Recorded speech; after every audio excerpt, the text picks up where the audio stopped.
رب اشرح لي صدري ويسر لي أمري واحلل عقدة من لساني يفقهوا قولي۔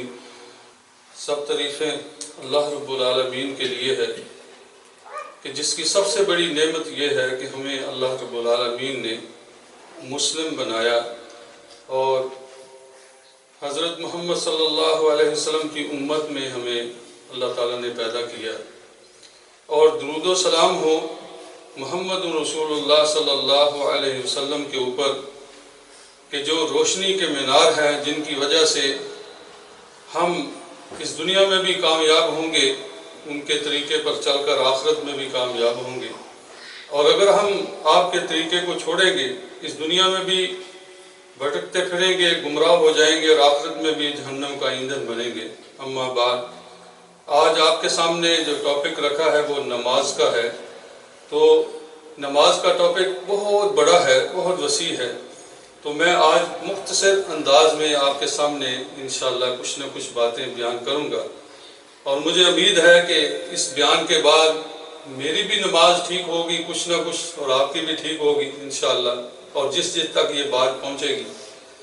میرے بھائیو دوستو، میں اس لیے نہیں آپ کے لیے کھڑا ہوا ہوں کہ میں کامل ہوں، میری نماز پرفیکٹ ہے اور میں آپ کو بیان کروں، نہیں، میں اس لیے کھڑا ہوا ہوں میں بھی سیکھوں اور آپ کو بھی سکھاؤں، اور آپ سے میں سیکھوں۔ اگر میری غلطی ہے تو آپ مجھے بتائیں، کیونکہ ہم انبیاء کے بعد سارے ہی انسان غلطی کے پتلے ہیں، غلطیاں کرتے رہتے ہیں۔ اللہ رب العالمین سے دعا ہے کہ اللہ تعالیٰ جو بھی میں مختصر بات کہوں اس پر مجھے اور آپ کو عمل کی توفیق عطا فرمائے۔ سب سے پہلے اس بات کو سمجھیں کہ یہ دنیا کی زندگی ایک برف کی طرح پگھل رہی ہے، چاہے اس کو آپ گرم ملکوں میں پانی میں ڈال کے فائدہ اٹھا لیں، چاہے باہر رہنے دیں، وہ آخر ختم ہوئے گی۔ اسی طرح ہماری زندگی چاہے ہم اللہ کی عبادت میں لگا لیں، اس کی اطاعت اور فرما برداری میں لگا لیں، یا اس کو ایسے ہی چھوڑ دیں فضول کاموں میں، تو ختم تو اس نے ہونا ہے۔ میرے بھائیو دوستو، جب سے زمین و آسمان بنے ہیں، یہ سائنسدانوں کا اندازہ ہے کہ 15 بلین سال ہو چکے ہیں، یعنی 15 ارب سال ہو چکے ہیں اس جہان کو بنے ہوئے۔ اگر اللہ کسی انسان کو 15 ارب سال عمر دے دیتا اور کہتا آج کا دن، اس وقت کیا ٹائم ہوا ہے، 1:24 ہوئے ہیں کہ تم نے مرنا ہے، تو آج 15 ارب سال گزر گئے ہوتے، اور آج اس کا اس وقت اینڈ ہو جاتا اور وہ دنیا سے چلے جاتا۔ مگر آخرت کی زندگی ہمیشہ ہمیشہ رہنے والی ہے۔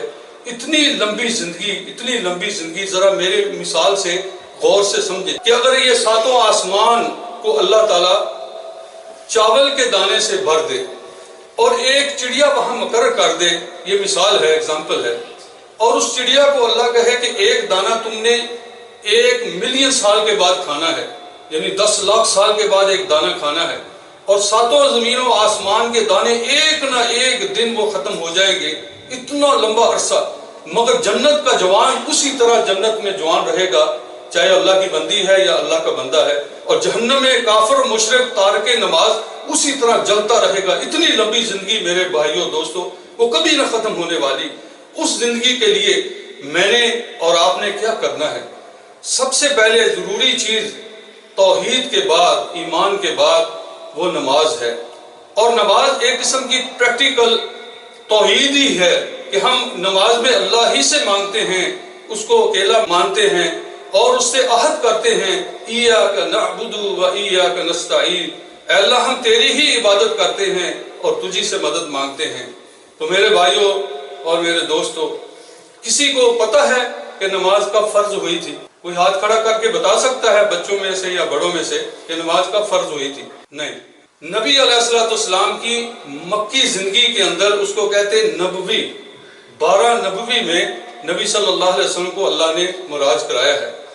اگرچہ بعض علماء نے کہا کہ نماز کچھ 2 رکعت یا کچھ پہلے ہی فرض تھی، مگر اصل 5 وقت کی نماز یہ 12 نبوی میں یعنی ہجرت سے 1 سال پہلے فرض ہوئی ہے۔ اب اللہ رب العالمین نے نبی علیہ السلام کو حکم دیا کہ اپنی امت کو نماز کے متعلق بتاؤ، اور کسی کو یہ بھی پتا ہے کہ آخری حکموں میں جب آپ اس دنیا فانی سے نکل رہے تھے، یعنی جا رہے تھے، دار البقا ہمیشہ رہنے والے گھر میں، تو آپ صلی اللہ علیہ وسلم نے آخری وصیتوں میں سے ایک وصیت کون سی کی تھی؟ کسی کو پتا ہے؟ وہ نماز ہی کا کہا تھا کہ لوگوں نماز نماز، صلاۃ اس پر قائم رہنا، اس کو ضائع نہ کرنا۔ مگر افسوس کہ امت میں سے کتنے لوگ ہیں، کتنی اکثریت ہے جو نماز کو تارک کرنے کے باوجود بھی کہتی ہیں ہم مسلم ہیں۔ اس دنیا میں آپ ڈیوٹی پر جاتے ہوئے اگر اپنی مرضی کرے کہ کہے کہ یہ کام میں نے نہیں کرنا، باقی میں سارے کام کر دوں گا، تو کیا آپ کو وہ تنخواہ دیں گے، پے دیں گے آپ کو؟ وہ تو بلکہ کہیں گے آؤٹ کریں گے، یہاں سے نکل جاؤ، تم اس لائق نہیں ہمارے اس فیکٹری کے اندر یا ہماری آرگنائزیشن کے اندر تم رہو، اس لیے کہ تم کام نہیں کرتے۔ تو اللہ کے ہم یہی سمجھتے ہیں کہ ہم مسلم ہیں۔ آئیے ہم حضرت محمد صلی اللہ علیہ وسلم سے پوچھتے ہیں، اللہ کی کتاب سے پوچھتے ہیں، کیا ہم واقعی مسلم رہتے ہیں؟ میرا فیصلہ اور آپ کا نہیں چلے گا، میرا فتویٰ اور آپ کا فتویٰ نہیں، یہ اس ہستی کا ہے جس کا ہم کلمہ پڑھتے ہیں۔ چنانچہ نبی علیہ السلام نے فرمایا، ان بین الرجل و بین الشرک والکفر ترک الصلاۃ، ایک ایمان والے بندے کے درمیان اور کفر اور شرک کے درمیان نماز دیوار ہے۔ جیسے یہ ہماری دیوار ہے، دوسری طرف جو کچھ ہو رہا ہے ہمیں نظر نہیں آ رہا، وہاں کوئی آدمی کھڑا ہے یا بچہ کھڑا ہے، وہاں کیا ہے؟ جب تک ہم باہر جا کر دیکھیں نہ، دروازے سے جا کر نہ دیکھیں، اگر اس دیوار کو اٹھا دیں تو وہاں کی فضا، وہاں کی ہر چیز ہمیں نظر آئے گی۔ اسی طرح کفر اور شرک اور ایمان کے درمیان میں ایک دیوار ہے، اس دیوار کو اگر آپ اٹھا دیں گے تو کفر شرک مل جائے گا آپس میں، کوئی پتہ نہیں آدمی کفر میں مرے کہ شرک میں مرے، یا ہو سکتا ہے کہ معافی مانگ کے آخری حد کا مسلم ہو کے مرے۔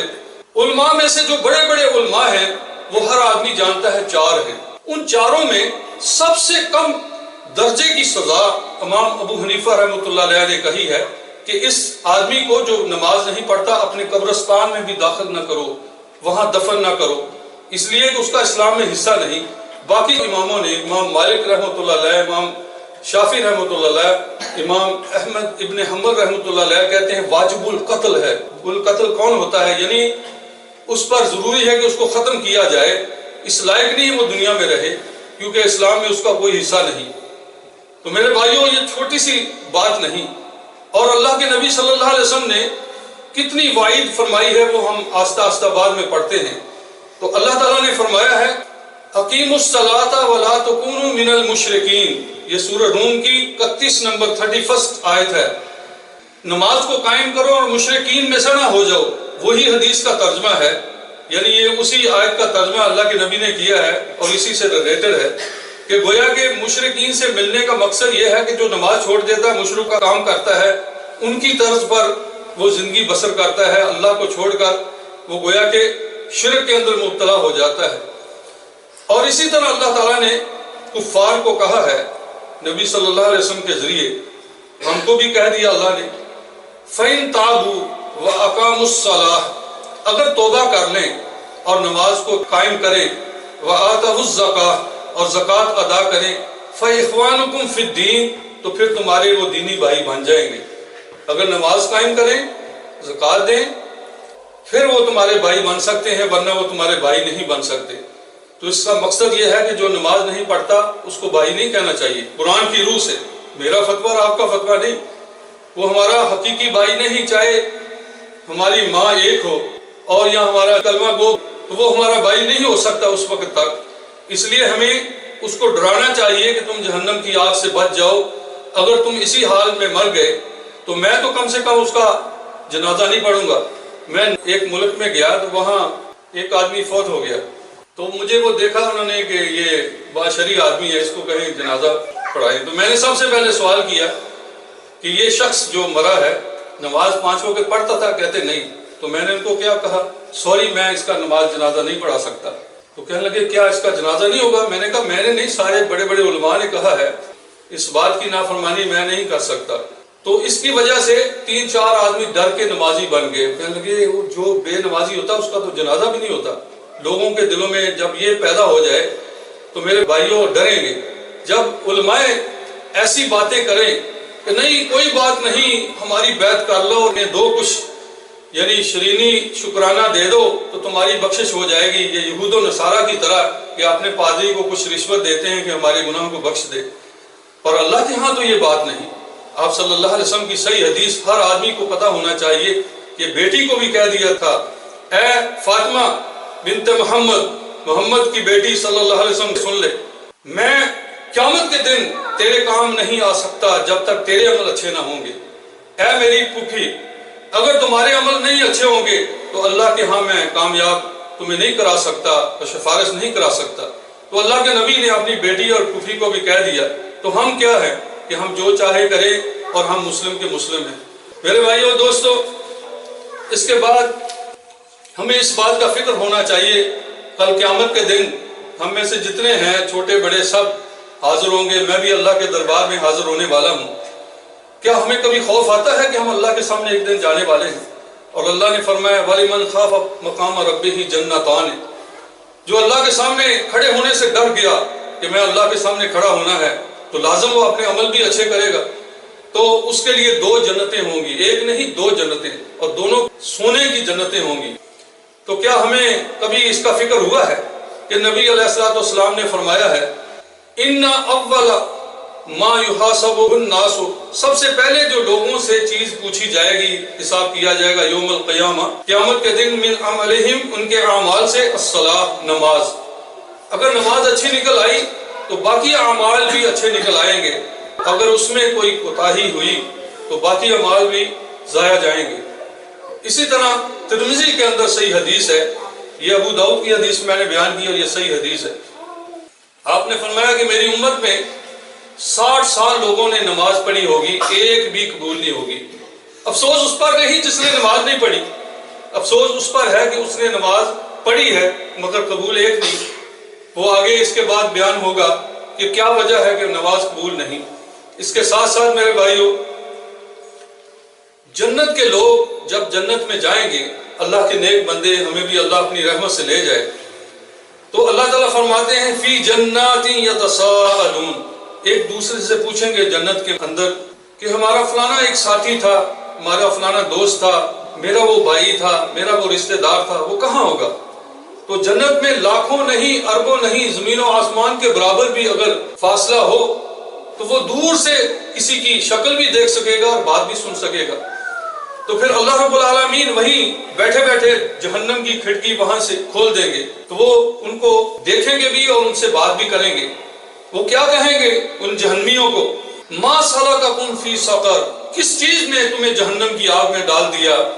قالوا لم نکن من المصلین، ہم نماز نہیں پڑھتے تھے، ولم نکن نطعم المسکین، اور اللہ کا حق بھی ادا نہیں کرتے تھے اور مخلوق کا حق بھی ادا نہیں کرتے تھے، یعنی ہم مسکینوں کو کھانا نہیں کھلاتے تھے. وَكُنَّا نُكَذِّبُ بِيَوْمِ الدِّينِ، ہم قیامت کی، آخرت کی تکذیب کرتے تھے. ہم کہتے تھے کہاں ہے قیامت، یہی جہان ہے، آگے کچھ نہیں. اور ہم بے دینوں کے ساتھ كُنَّا نَخُوضُ مَعَ الْخَائِضِينَ، ایسے ہی ہم اٹکل پچل گاتے تھے، ایسی فضول باتیں کرتے تھے، یعنی دوسرے معنوں میں ہماری غلط زبان میں بکواس کرتے رہتے تھے.